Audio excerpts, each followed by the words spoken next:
नमस्कार, मैं Lakshman Raghav. First India news के कार्यक्रम खास मुलाकात में आपका स्वागत है। आज हमारे साथ जो शख्स हैं वो बीकानेर पूर्व से आरएलपी के बैनर पर अपना भाग्य आजमा रहे हैं। जी हाँ, वो वार्ड नंबर 35 से नगर निगम के पार्षद भी हैं। हमारे साथ हैं मनोज विश्नोई। विश्नोई जी, बहुत बहुत स्वागत हमारे कार्यक्रम में। धन्यवाद लक्ष्मण जी आपका। मनोज जी, पहले मैं देखता था कि आप लगातार सक्रिय रहे, लेकिन आप कांग्रेस से टिकट चाह रहे थे, ये भी मैंने देखा।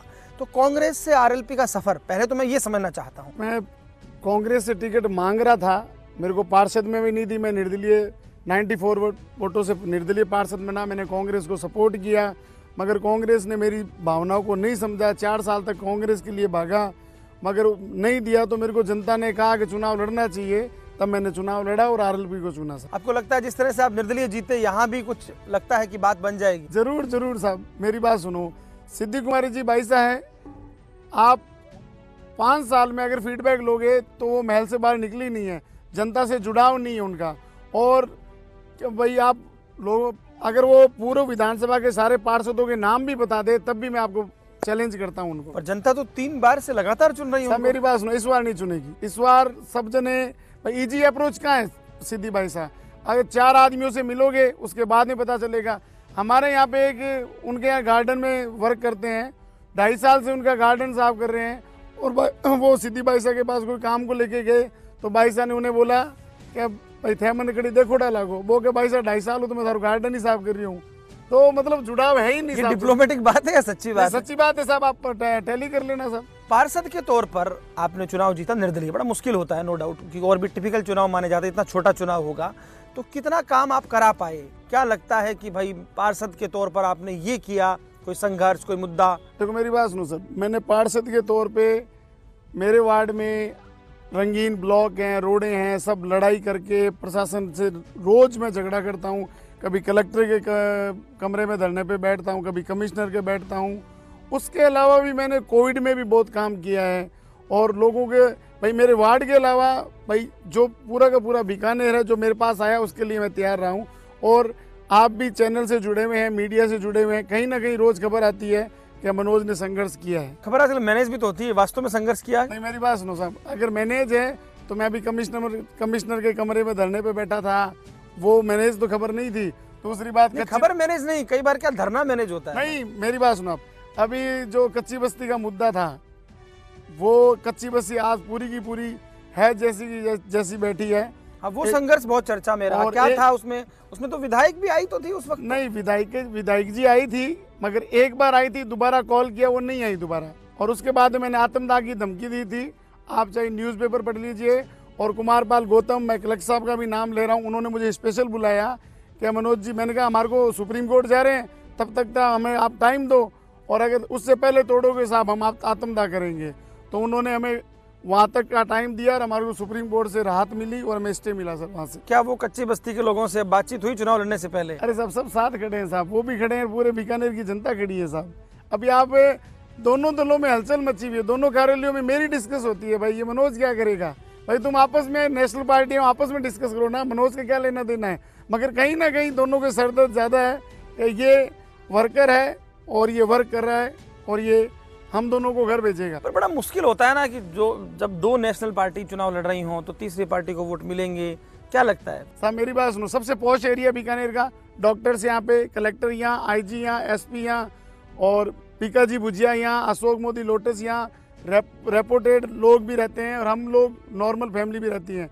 यहाँ से कांग्रेस बीजेपी की मैंने जमानत जब्त करा दी, 94% वोटों से मैं विजयी रहा, 393 वोटों से मैं चुनाव जीता। तो साहब तब तो मेरा बेस ही नहीं था, अब तो मेरा बेस है साहब। अब आने का कौन दारू नहीं साहब। किन मुद्दों पर आप जनता से वोट मांगेंगे? तो एक तो भय मुक्त बीकानेर, रात को 2 बजे ये रोड नाली सड़क वो तो साहब कॉमन मुद्दों है, रात रही करते हो साहब। मगर भय मुक्त रात को 2 बजे भी अगर कोई महिला निकले तो उसको एहसास होना चाहिए कि नहीं, उनकी तरफ कोई आँख उठा के देखे नहीं। और रही बात डेवलपमेंट की है, तो साहब डेवलपमेंट तो भाई मैं अगर मेरा रिजल्ट कुछ भी रहे मैं वैसे ही करवा दूंगा साहब, और करना पड़ेगा गवर्नमेंट को। तो भय मुक्त में क्या लगता है अभी नहीं है? अभी क्राइम साहब चरम पे है। मेरी बात सुनो, रात को बहन बेटी 2 बजे निकल नहीं सकती है, आप क्राइम की भी देखो। और पार्षद को भी वोट देते हो, एमएलए को भी वोट देते हो। आज एमएलए का कर्तव्य नहीं बनता जनता को संभाले, दुख दर्द में खड़ा रहे। तो एमएलए खुद आपने इंटरव्यू लिया था, तब विधायिका जी ने बोला था कि मैं जनता से बहुत कम मिलती हूँ, मेरा उनका मिलना जुलना बहुत पर उन्होंने ये भी कहा कि मैं तो काम करने में भरोसा करती हूँ। नहीं, कौन सा काम किया ना, उनको बताओ ना, आप अखबार में मीडिया के सामने आके बोलो ना मैंने ये काम किए हैं। ये अभी भाई साहब 5 साल से विपक्ष में थी, एक भी धरना आंदोलन किया तो मुझे बता दीजिए। वही 4-5 उनके साथ में चौकड़ी है, वो जैसे कहती है भाई साहब वैसे चलती है। अब भाजपा प्रत्याशी का नाम बहुत ले रहे हैं, कांग्रेस की तो बात ही नहीं कांग्रेस साहब टक्कर में ही नहीं है साहब, कांग्रेस पश्चिम का आदमी है, वो तो टक्कर में ही नहीं है साहब। ऐसा क्यों लगता है भाई मेरी बात सुनो, भाई कांग्रेस का जो प्रत्याशी है ना सर है, उसने तो दुकान अपनी समेट ली है साहब। मेरी बात सुनो, उनको पता चल गया, उन्होंने हाथ हथियार डाल दिए हैं, क्योंकि साहब वो जब हम पार्षद लोग पिछली बार कांग्रेस का प्रत्याशी महज 7,000 वोटों से हारा था। सर वो अलग था और ये अलग मुद्दा है। अभी जिस मुद्दे पे मैं डिस्कस करना चाहता हूँ, हम एक महेंद्र बड़गुज्जर पार्षद है, मैं भी पार्षद हूँ, हम भूख हड़ताल पे बैठे थे, साथी पार्षद है, यही प्रत्याशी यशपाल जी हैं जिन्होंने इनको फ़ोन किया, 4 दिन से भूख हड़ताल पे बैठे हैं, हमें उठाओ और ये हमारा समझौता कराओ, मगर उन्होंने स्ट्रेट फॉरवर्ड मना कर दिया कि आप हमारे को पूछ के नहीं बैठे हो। ये कभी भी इस क्षेत्र में सक्रिय नहीं रहे, और पहली बात तो इनका इधर वोट ही नहीं है साहब, वोट ही पश्चिम है इनका। लेकिन कांग्रेस संगठन तो बड़ा है। अरे साहब संगठन, मैं भी कांग्रेस से जुड़ा हुआ रहा हूँ साहब, कांग्रेस मेरे से भी कुछ छुपा हुआ नहीं है। सबका, मेरी बात सुनो, सबका रुझान मेरी तरफ है। कांग्रेस ही आधे से ज्यादा तो भाई मेरे साथ घूम रहे हैं। ऐसा क्या जादू है आपकी तरफ रुझान क्यों है? मेरी बात सुनो, उनको पता है भाई दुख दर्द में ये काम आने वाला है, और संघर्ष का साथी है, और हर टाइम साथ रहने वाला आदमी है, सब वर्कर है। मनोज विश्नोई से हम बात कर रहे हैं, अपने संघर्ष की बात वो कह रहे हैं, बहुत अति आत्मविश्वास में वो नजर आते हैं। कुछ सवाल और लेंगे हम, बीकानेर की सियासत पर भी उनसे बात करेंगे, लेकिन यहाँ हम रुकते हैं एक छोटे से ब्रेक के लिए।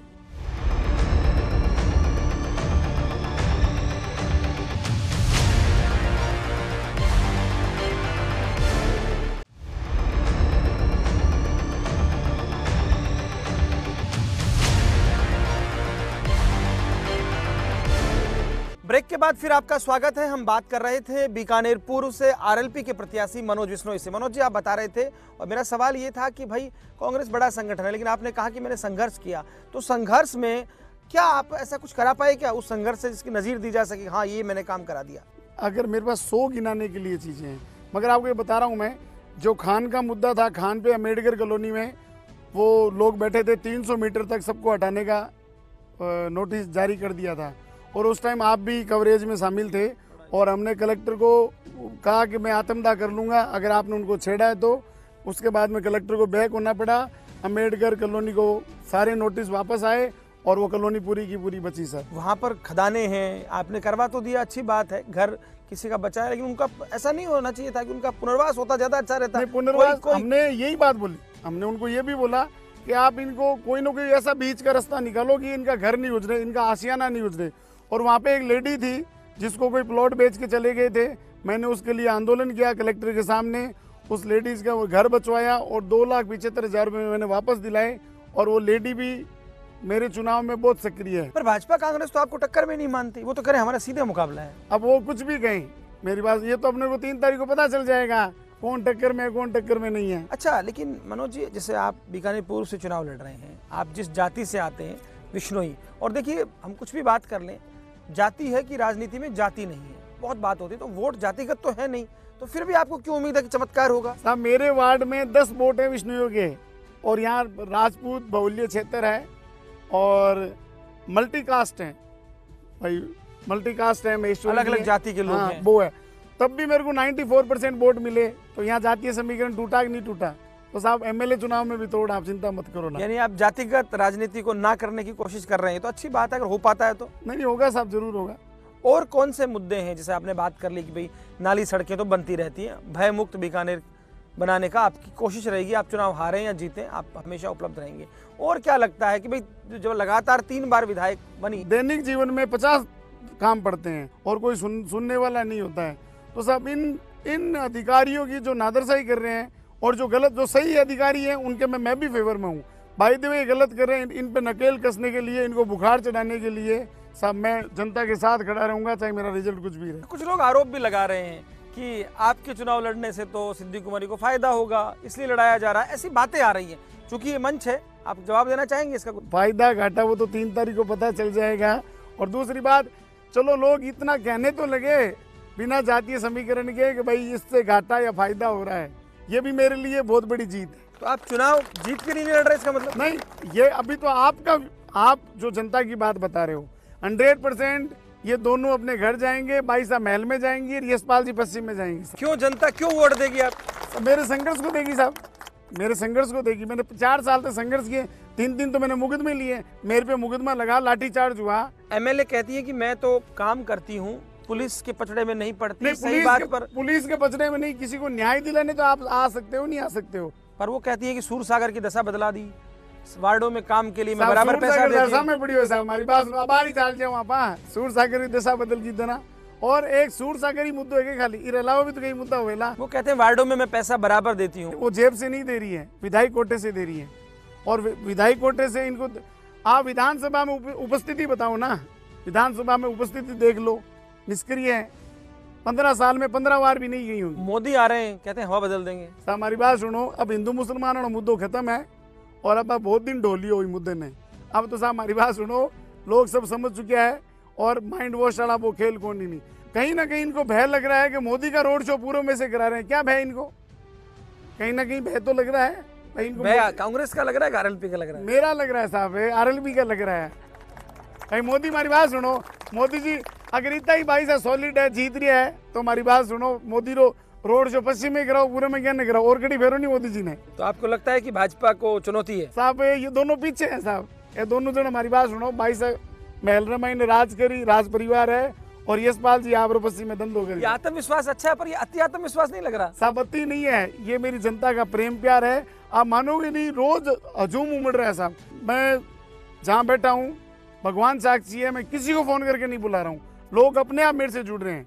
तो साहब ये जनता का ये मेरे लिए प्यार है, इससे बड़ा तो कुछ हो ही नहीं सकता है साहब। भाजपा और कांग्रेस आप कह रहे हैं उनसे आगे आप रहने वाले हैं, ये आपका दावा आप बार बार कर रहे हो, लेकिन देखिए आरएलपी अगर हम देखें राजस्थान में भी, तो वो बात तो नहीं है। तो फिर साहब मेरी बात सुनो, आरएलपी कम से कम है आज भाई, दोनों पार्टियों के लिए मुसीबत बनी हुई है।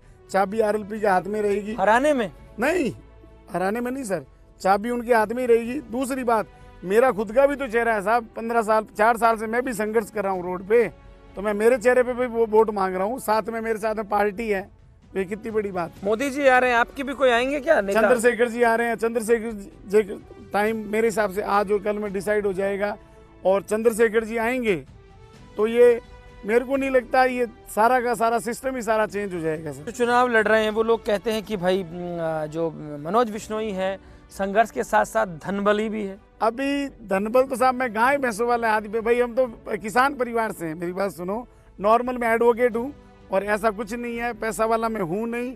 मगर अब ये कोई कह रहा है तो साहब वो जाने, बढ़िया चीज हो, मेरे पास पैसे आएंगे तो और अच्छी बात है, मेरा घर परिवार बढ़िया चलेगा। टक्कर किससे आपकी?